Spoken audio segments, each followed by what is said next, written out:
प्रतीक्षा's cooking पॉइंटमध्ये तुम्हा सर्वांचं स्वागत आहे। आज आपण बनवणार आहोत झटपट होणारा जवळ्याचा ठेचा। तोंडाला चव नसेल किंवा काहीतरी चटपटीत खायचं असेल तर हा ठेचा तुम्ही नक्कीच ट्राय करा। खूप स्वादिष्ट असा ठेचा लागतो आणि अतिशय झटपट होणारी रेसिपी आहे। तुम्हाला जेवण बनवायचा कंटाळा आला असेल तर हा ठेचा तुम्ही जरूर बनवा। तर व्हिडिओ तुम्ही शेवटपर्यंत बघा। तर चला बघूया। अशा प्रकारे आपल्याला जवळा घ्यायचा आहे आणि हा जवळा आपल्याला निवडून घ्यायचा आहे, कारण बराच वेळ त्या जवळ्यामध्ये रेती किंवा खडे असतात। कढई छान आपण गरम करून घेणार आहोत आणि मग त्याच्यामध्ये आपल्याला तेल टाकायचं आहे। तेल सुद्धा आपण छान गरम करून घेणार आहोत।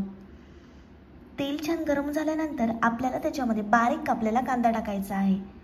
छान आपण कांदा परतून घेणार आहोत। आपल्याला जास्त कांदा शिजवायचा नाहीये, कारण की ठेच्यामध्ये थोडा कांदा आपल्याला कच्चाच ठेवायचा आहे। आता आपल्याला त्याच्यामध्ये अद्रक, लसूण, मिरची आणि कोथिंबीरची पेस्ट टाकायची आहे। छान आपण ही पेस्ट परतून घेणार आहोत। तुम्हाला जेवढा ठेचा तिखट हवा असेल तेवढा तुम्ही मिरच्या कमी जास्त करू शकता, पण जवळा म्हटलं आणि जवळ्याचा ठेचा म्हटलं की थोडा झणझणीतच भारी लागतो। आता आपल्याला त्याच्यामध्ये बारीक कापलेला टोमॅटो टाकायचा आहे। छान आपण परतून घेणार आहोत। छान आपल्याला मिक्स करून घ्यायचं आहे। आता आपल्याला त्याच्यामध्ये चवीप्रमाणे मीठ टाकायचं आहे। पुन्हा हे छान आपण एकजीव करून घेणार आहोत। रंगावरूनच तुम्हाला समजत असेल किती भारी लागणार आहे हा ठेचा। छान आपला एकजीव करून झाला आहे। आता आपल्याला त्याच्यामध्ये 1 चमचा हळद टाकायची आहे। पुन्हा छान आपण हे परतून घेणार आहोत। मस्त आपल्याला एकजीव करून घ्यायचा आहे। तुम्ही पहिल्यांदाच माझी रेसिपी बघत असाल, व्हिडिओ बघत असाल आणि अजूनपर्यंत चॅनलला सबस्क्राईब केलं नसेल तर जरूर चॅनलला सबस्क्राईब करा। आता आपण त्याच्यामध्ये स्वच्छ धुवून घेतलेला जवळा टाकणार आहोत। तो सुद्धा आपल्याला छान परतून घ्यायचा आहे। फ्लेम आपण हाय ठेवणार आहोत आणि छान जवळा परतून घेणार आहोत। मस्त आपल्याला परतून घ्यायचा आहे।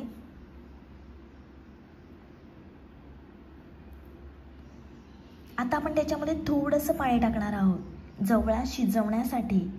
पुन्हा छान आपल्याला एकजीव करायचा आहे, परतून घ्यायचा आहे। मस्त परतून झाला आहे। आता आपण थोडीशी कोथिंबीर टाकणार आहोत। पुन्हा छान आपल्याला हे मिक्स करून घ्यायचं आहे आणि गरमागरम जवळ्याचा ठेचा खाण्यासाठी तयार आहे।